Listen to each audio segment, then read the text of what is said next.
One day I was reading the Sunday paper and there was an article by a master gardener. Actually, he was a county agent. His name was Tony Glover.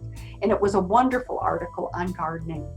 And so I kind of cut out the article, and the very next day I called him up on the phone. I said, "Hi, are you Tony Glover? I'm Wendy Demark. I'm a cancer researcher, and I've got this kind of crazy idea about that cancer survivors would really benefit from a home vegetable garden. And could we do something with the cooperative extension here to really promote this idea?" And he was wonderful. He said, "Oh, I'm on it. This is what the cooperative extension does." We did our very first study in 12 cancer survivors. Their physical function improved, their diet improved, their physical activity improved. And then we said, oh geez, well let's use this data. Let's go to the National Cancer Institute with this data. Surely they will love this program. We were rejected lots of times. But the Community Foundation of Greater Birmingham said, we'll fund your study. So they funded a study of 82 breast cancer survivors, and that study was successful. We found that we had increases in fruit and vegetable consumption. We had increases in physical functioning, all good. So then we had a small study in 46 cancer survivors across Alabama. They were older. And that study showed the same thing. We had increases in physical functioning. It was really good for people's waistline. They were bending down and weeding. So the control group, their waistlines increased, but our intervention group, their waistlines didn't increase as much. And we got an award-winning article in the Journal of the Academy of Nutrition and Dietetics, which was wonderful. But the really wonderful thing is that the NCI finally took notice of us and said, okay, we will fund you, and we'll fund you for a large study across Alabama.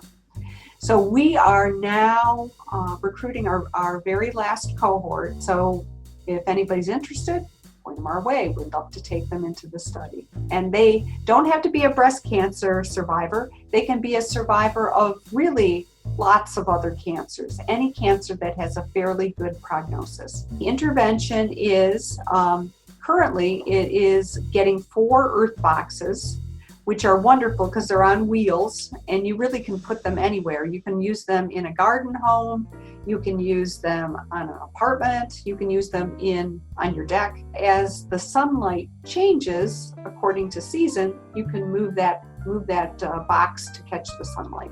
Then we give you soil and plants for a year. But the special sauce of this intervention is the master gardener.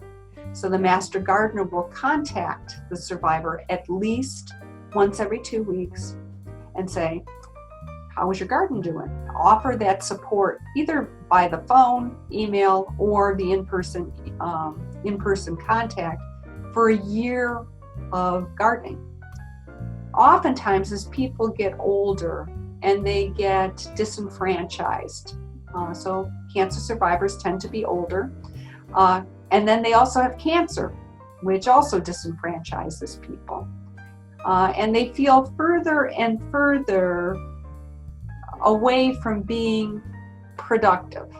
But when they get their fingers in the ground, and when they're able to grow something, and when they're able to eat it and supply it to their family, and if you grow zucchini, as you know, you supply it to your neighborhood, they have such a boost in reassurance of worth that it really does impact their quality of life. When you have a tomato that you can pick and it is in the sun and it is like soaking up all those rays, and then you immediately put it on a plate and it tastes so much better, right?